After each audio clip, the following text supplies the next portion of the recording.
first question is just why you chose to trust a random stranger to save your marriage. What was going on? Yeah, I am first and foremost very grateful for this program and finding you guys. The program you've created is probably saving a lot of lives and really impacting a lot of folks. I forget some staggering number of marriages that end up in divorce, right? So it's such a needed thing, and I'm glad I found you guys. Off the record, I'll share with you my story really quick, just so you kind of know my background. So I grew up in New York City. My parents had a little grocery store. Grew up there, and then went to. I was in college my first year. I was playing a little college basketball and knew I wasn't going to go anywhere with that, but always knew I wanted to be in the military. So I walk by a recruiting station. I take some tests. I speak a bunch of languages because my parents are from all over, and so I did well on the test. They're like, "Hey, we're gonna make you James Bond," and I'm like, "James Bond." I was like, "All right." I was, a 20-year-old kid. I was like, "That sounds cool." And so yeah, this was like before 9/11. But so I became something called a counterintelligence agent, and I got recruited to do that in the military, and did that for DoD, and did that for about 6 years, and did tours in Afghanistan, tours in Iraq, all over the place. Had some injuries on my last tour in Iraq, so then I was offered a medical retirement. So retired medically at I was like 24 years old. Wow. So I was retired, but I was still okay, and I've always done martial arts my whole life. So I actually did some fighting, some MMA and stuff like that. Did that for a little while, but then the pay was terrible back then. So Yeah, uh, yeah. I wanted to stay in kind of investigations, but I didn't want to keep moving around. So I found the U.S. Capitol Police in D.C. I joined the U.S. Capitol Police, and at the same time, I finished my degree at Maryland, and did that for about 18 years, and had all kinds of adventures on the Hill. Um, Towards the end there, I started found a business grant for through Amazon, and started a Amazon shipping logistics business. So those gray vans all over the place whenever you order Amazon. We were one of the first companies, so I had timing was the best thing because it was right around COVID. So as soon as COVID hit, Hmm. everyone ordered Amazon, and Yeah, yeah. we exploded to like we went from 50 all the way to almost 1,000 employees and within a year. Wow. It was insane. And then I liked Amazon, but I didn't want to be there forever. And I had fallen in love with Chick-fil-A as a company. So I went through the process. Somehow I got selected, and now I own a Chick-fil-A in downtown DC, right near the White House. So, That so that's already a full life you've lived, man. yeah, yeah. So I've done a lot. This is actually my second marriage. I got married very young in the military. Yeah, My first marriage, we made all the mistakes that 20-year-olds make. yeah. And I didn't know how to love. I was a mess. But when I went through that divorce, one thing that stuck out to me was like, if God forbid I ever find myself in that situation again, that I'm not gonna jump into.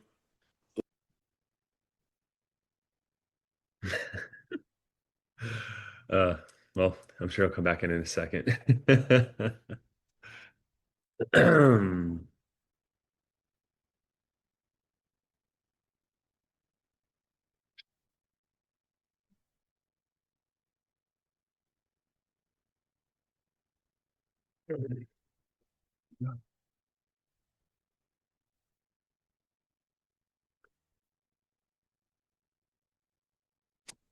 Sorry about that. All good.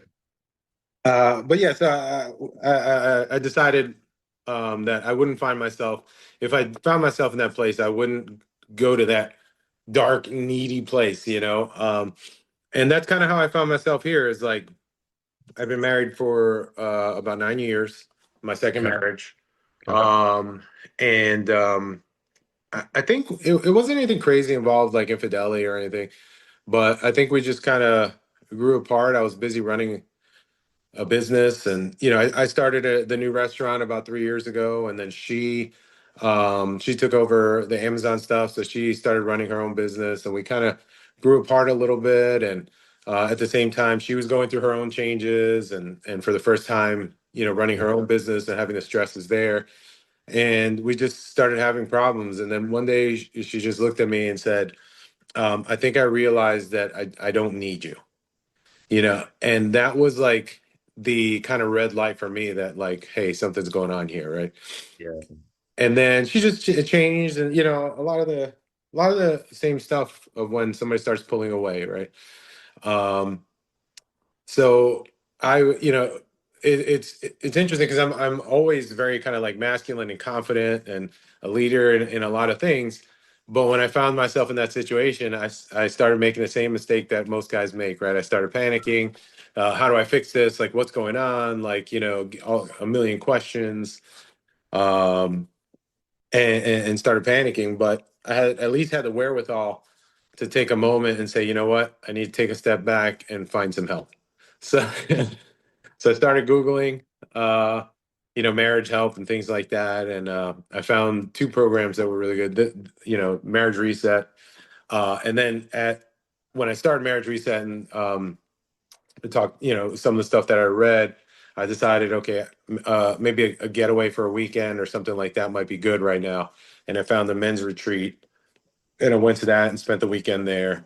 But yeah, Right. but so then I started the program. How long ago was that? It's been a couple months. It was around Thanksgiving, I Oh, think. wow. Yeah, right Right. before Thanksgiving. Hmm.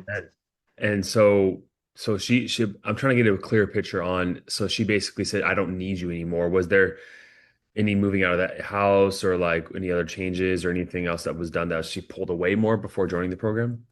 Oh yeah, completely, completely, completely pulled away. I mean, pretty much everything but moved out, Oh, right? okay. Like, separate bedrooms. We went from being very open with our, everything from emails and cell phones to communications to her just saying like, I don't know if we're gonna make it, and Yeah, yeah, yeah. that just very, very significant, pulling away. Um, so then, so I started looking. I find that the program is really good because it addresses things in the proper way, in the proper format, right? The analogy that I like to use is when people are in phase one, like when we first find out that this relationship's falling apart, she's leaving, she's cheating, whatever it is.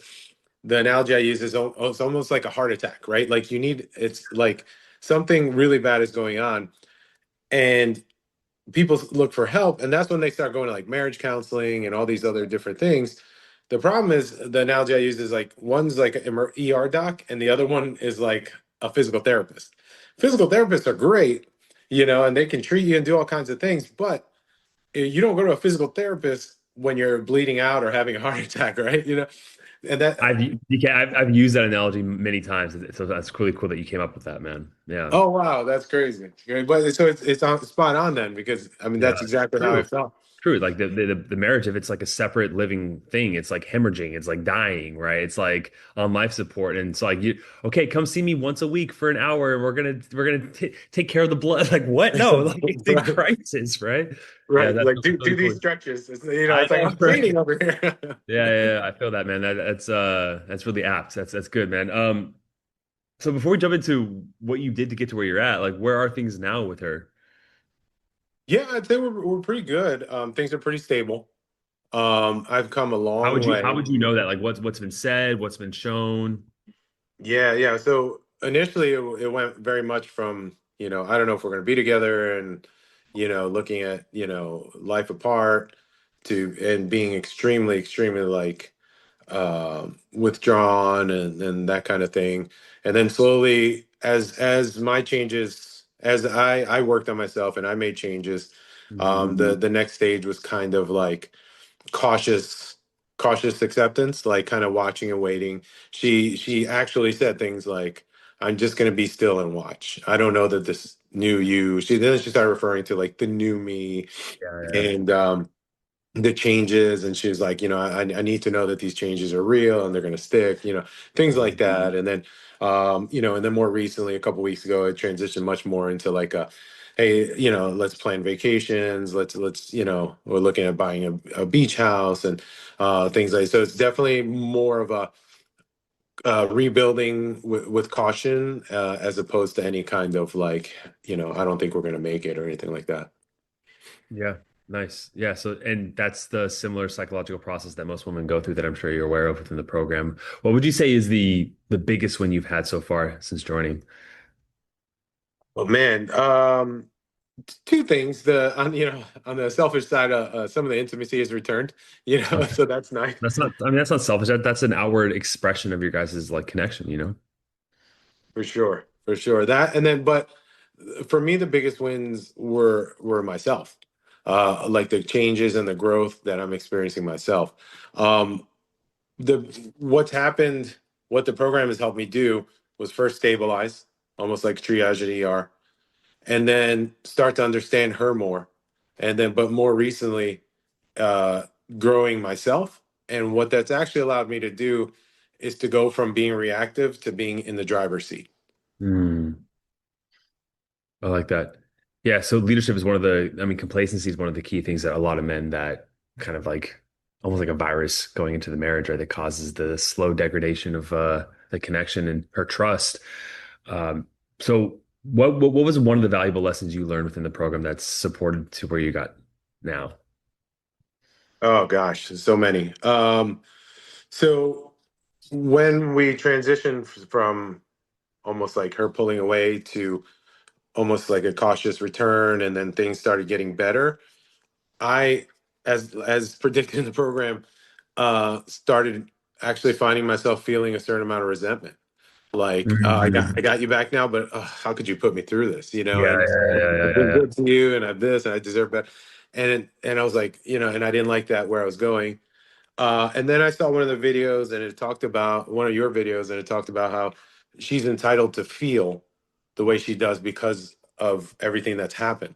And then when I put myself in her perspective, and I realized like she is entitled to feel. I might feel the same way if I was in her shoes, and that really kind of changed my perspective and ability to not feel resentment.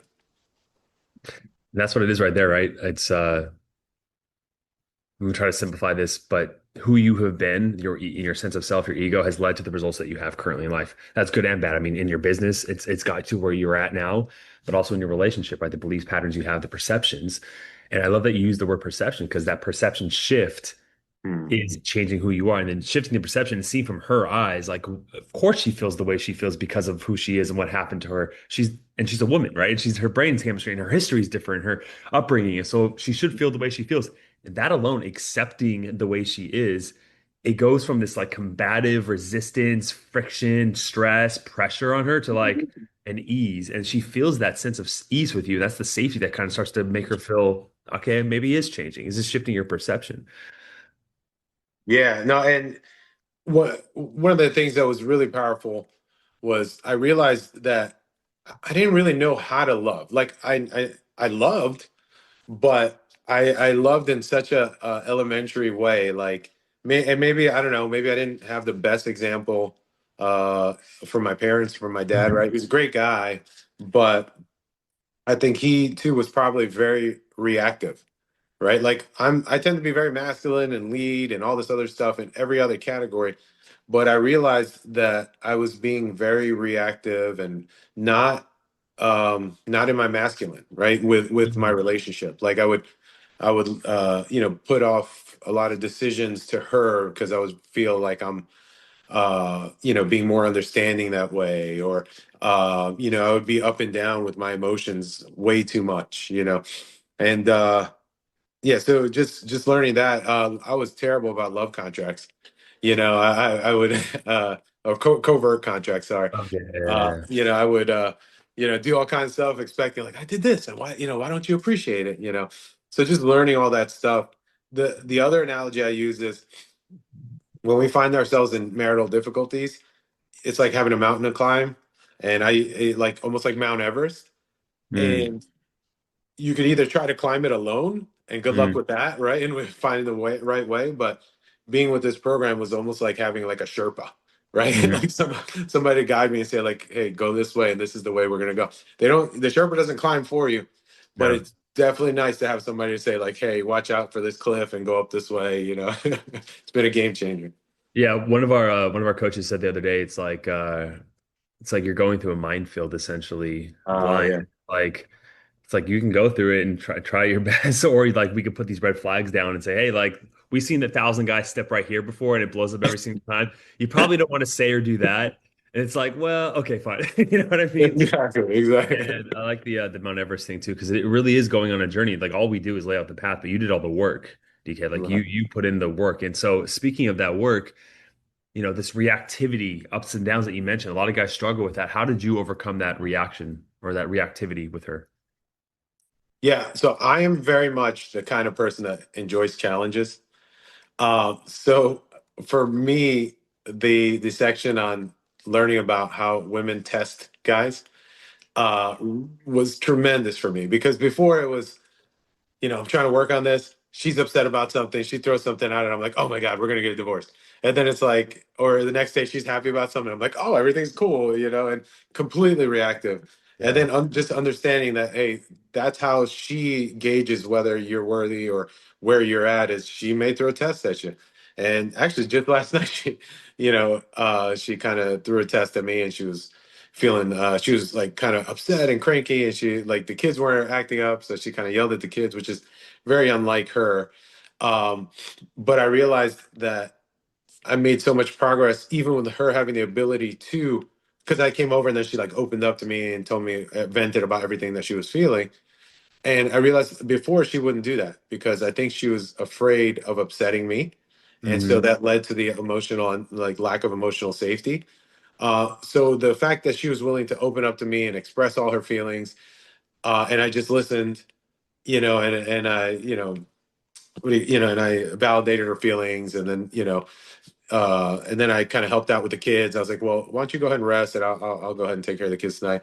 When she woke up this morning, she was just like on cloud nine, so it's been good. For example, yeah. And again, that's another perception shift, right? A lot of guys, I mean, I'll hear it all the time. Like my wife's stabbing at me, she's jabbing at me, she's making me not feel good enough. And I remember there was this one group where I found this great quote. It was like, your wife can't trigger you if there's no trigger to pull, Oh right? It's wow. like she's pressing on a wound that's already there, right? It's like she's pointing it out. And in fact, a mentor of mine said this the other day. I heard him say it. He goes, "The best gift a woman ever gave men was rejection." Oh wow. Because man, it's like the idea is like they know what this ideal archetype of this man that you should be, that the guy that she fell in love with, that you've been with her multiple times in her life. That's why she trusted her life with you, right? But when you fall off that apex male that we talk about, like you're not conscious, you're not being a man of your word, you're not leading. She Right. punishes you subconsciously by the way she just feels. Like she doesn't even consciously think. She doesn't go, wait, he didn't say that thing. Now he's doing this thing. Sometimes she does, but most times it's like I just have a feeling that the what he just did there isn't right. It's because it's making her not feel safe, and so she Mhm. yes when she doesn't feel that safety with you, right? It's just an automatic like response that she has. So it's and honestly, man, when guys can see that as such a gift that when she's like testing you, it's like, yeah, you're thank you for like smacking me on the shoulder, calling me out because I haven't been a man that's been conscious lately, you know? Yeah, it's kind of crazy. I almost like look forward to the next test. I'm like, all right, you want to test me? I got to take this challenge, and it allows me to step Mhm. outside of that. I'm not in the field of fire. I'm just like on the outside looking in, and then I can respond the way I need to. Right. It's like she needs me right now. Right. Like she's hurting or she's not connected and like, but the beautiful thing is, as you know, being in the military and you said it yourself, it's like that challenge, it's the masculine energy. We only grow through challenge. Right. And some guys, the guys that want their wife to come up to them like, hey baby, I just want to let you know that you hurt me the other day. And like you want a mom, right? Like you want to be babied. It's like, no, it's like your wife is gonna test you. A good woman's gonna test you. I mean, there are some women that are like scared to speak up, but Right, you can't trust those women because right, they're hiding, right? Like you trust your wife when she calls you out, don't you? yeah, for Yeah, sure. exactly. And respect is needed in a relationship. You need to respect her, and you're only going to respect her if she calls you out. Right, right. Yeah, man. What's up? What do you think? What do you think is like one of the other valuable lessons you feel like you learned within the program? Oh gosh, there's so much. I mean, the two things that stick out to me are that the brotherhood in there is incredible. To have folks who are in similar situations, they're really, they understand you more than anyone else, right? You have a lot of caring friends and whatever, but folks that you can reach out to that are in similar situations that genuinely care, that's been awesome. Mhm. And then also just understanding that this is an iterative process. So Beautiful. there's no like end line. It's just, hey, it keeps going, but realizing that, okay, well, as long as I better myself and I better everything else, then, we're headed in the right direction. Just like business, just like with fitness, the only thing constant in life is change. Everything kind of like falls apart. You got to give that constant energy, and that relationship's no different, right? So, uh, you can't. I always like asking this question last, which is like, if you could go back a year, and you can give yourself a piece of advice, get in a time machine, and say to yourself one thing he needed to hear at that moment. What would you tell him? Yeah, I would tell myself to go back and go through the marriage reset program a year earlier. Fair enough. I love that answer, man. Yeah, I love that answer. Yeah, man. And you also mentioned the leadership thing too. I just want to touch on that too because it's a really important one. You said yourself that you felt like at times you weren't making decisions because you were making it easier on her because you didn't want to create this back and forth. Is that where it comes from? Yeah, the back and forth or kind of like a tyrant type energy. I wanted Mhm. her to feel included and that kind of thing. Yeah, and that's a subtle difference. I want to kind of expand on that because like it is. I always talk about like this like spectrum, right? It's like there's a guy who are like doormats. I'm not gonna say a thing, and then there are tyrants, and you don't want to be a tyrant, but there is this healthy middle ground of being assertive, right? And like choosing and allowing her to say yes or no. I don't know if you ever heard me say this, but it's always better to ask for forgiveness than permission, right? Mhm. So like you always take the lead, you always choose where to go, you always choose what to, and then you let her speak up as an adult if she disagrees with it, right? And Yeah. that's kind of like the default you want to lean into. But actually, one thing I actually do want to ask you, man, is when she did challenge you in the beginning, she started to pull away. What gave you hope that you could save it? Oh man. Uh,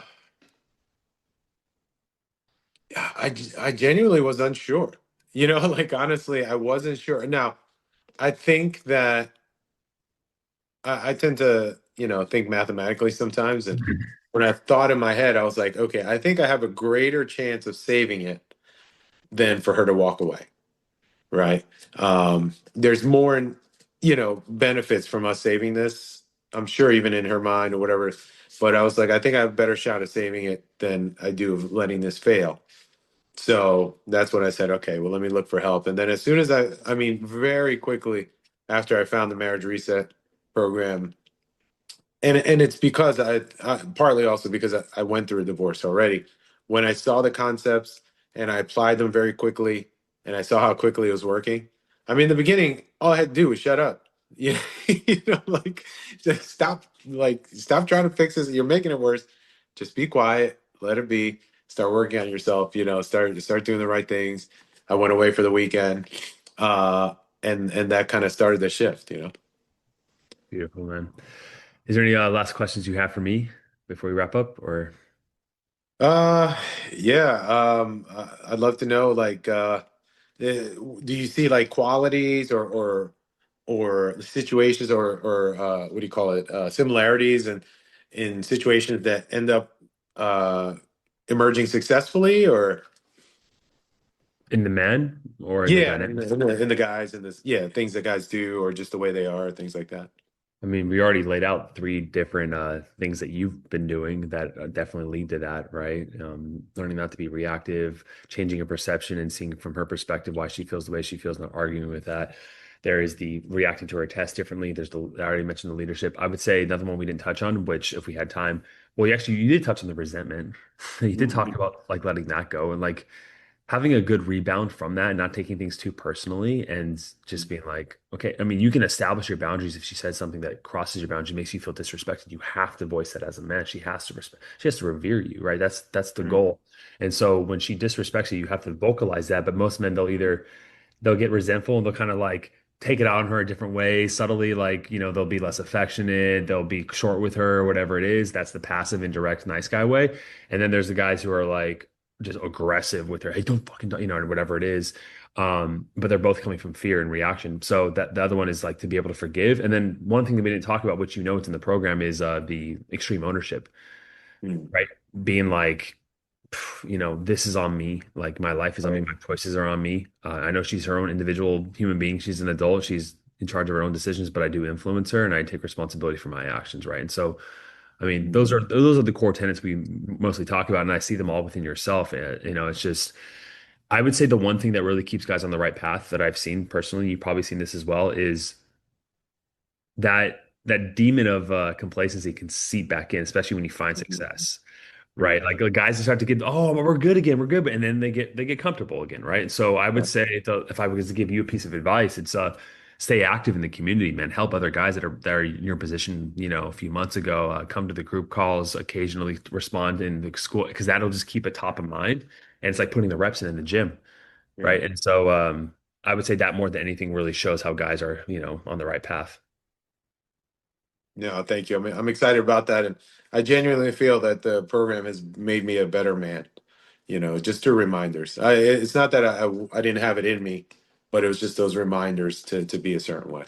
Yeah, man, I appreciate you, man, just like seeing that giant mountain, being like, all right, like if you're gonna guide me, I'm ready to walk it. And you put in all the effort, and you are an inspiration to a lot of guys in the program because of that. So, Oh, thanks, Josh. And like I said, it's invaluable what you do, and I'm incredibly grateful that you do what you do. I mean, hopefully I'll see you in one of my group calls on Fridays, but if not, man, I really want to say thank you so much for your time. Likewise, likewise. And if you find yourself in DC, come on down to my restaurant. We'll feed you some chicken. I feel like if I ever do travel to some other city, I should just go in the school group and be like, hey, who lives around here? I need to do that. Exactly. Yeah. So, all right, man. All right, Josh. Take care, All right. man. Take care. Bye.